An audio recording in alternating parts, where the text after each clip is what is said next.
Logic Gates যে সার্কিটগুলো রয়েছে and or নটের, সেগুলোর যে ট্রুথ টেবিল হয়, মানে সেটা যে ক্যালকুলেশন হচ্ছে নাম্বারগুলো, মানে দুটো ইনপুট নিচ্ছি, নিয়ে সেটার যে আমাদের রেজাল্টটা যে ফাইন্ড আউট হচ্ছে কীরকমভাবে, যে অ্যান্ডের ক্ষেত্রে যদি দুটো জিরো হয়, দেখো অ্যান্ডের ক্ষেত্রে যদি দুটো জিরো হয় তাহলে কি হয়, জিরো হয়।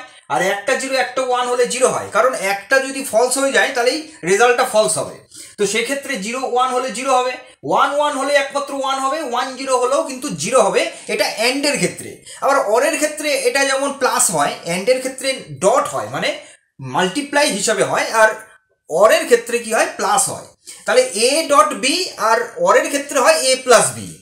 ঠিক আছে, এই যে কনসেপ্টটা, এই যে ম্যাথমেটিক্সের এই যে কনসেপ্টটা, এটা কোথা থেকে এটা উঠে আসলো বা এটা কীভাবে অ্যানালিসিস হয় সেটা নিয়ে আমি আজকে ভিডিওতে বলবো। দেখো, বুলিয়ান অ্যালজেব্রা এটা এই যে সমস্ত ট্রুথ টেবিল বা এই যে লজিক গেটসগুলোকে ক্যালকুলেশন করে অ্যানালাইসিস করে তার যে ডেটা ফাইনাল করা, এটা যে ম্যাথমেটিক্স যে সিস্টেমটা, সেটাই হচ্ছে বুলিয়ান অ্যালজেব্রা। এবার এই বুলিয়ান অ্যালজেব্রা কে ডেভেলপ করেছে? জর্জ বুল নামে একজন ব্যক্তি, উনি এই বুলিয়ান অ্যালজেব্রা ডেভেলপ করেছে। এবার সেই বুলিয়ান অ্যালজেব্রাতে কি কি থিওরি আছে সেটা আমরা একবার একটু দেখে নিই এক নজরে। দেখো, প্রথমত হচ্ছে আইডেন্টিটি। আইডেন্টিটি মানে কি, এ ডট ওয়ান মানে এ হবে, রাইট? এটা হচ্ছে অ্যান্ডের জন্য। এইবার যদি অরের হয় তাহলে প্লাস হবে। এবার প্লাস হলে কি হবে, এ প্লাস ওয়ান। এ প্লাস ওয়ান কত হবে, এ প্লাস ওয়ান ওয়ান হবে, রাইট?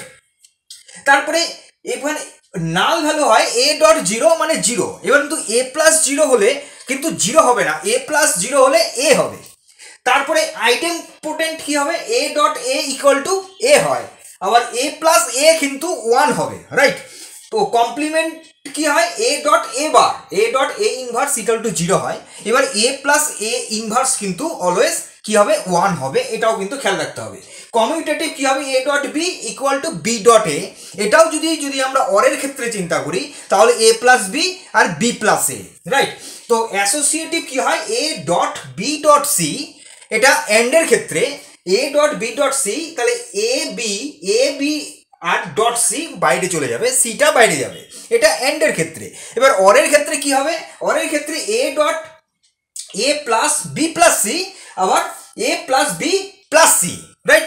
তো এইবার ডিস্ট্রিবিউটরের ক্ষেত্রে কি হচ্ছে, A dot B plus C. তাহলে এখানে খেয়াল করো, এখানে অ্যাসোসিয়েটিভ আর ডিস্ট্রিবিউটরের মধ্যে ডিফারেন্সটা কোন জায়গায়, এখানে কিন্তু প্রতিকটাই ডট আছে, কিন্তু এখানে কিন্তু ব্র্যাকেটের ভেতরে প্লাস, বাইরেরটা ডট, খেয়াল করো। তাহলে এটা যদি অরের ক্ষেত্রে হয় তাহলে কি হবে, এটা প্লাস হয়ে যাবে, এটা ডট হবে, রাইট? এ প্লাস বি ডট সি হবে। তো এটাই ছিল পুরো বুলিয়ান অ্যালজেব্রা নিয়ে।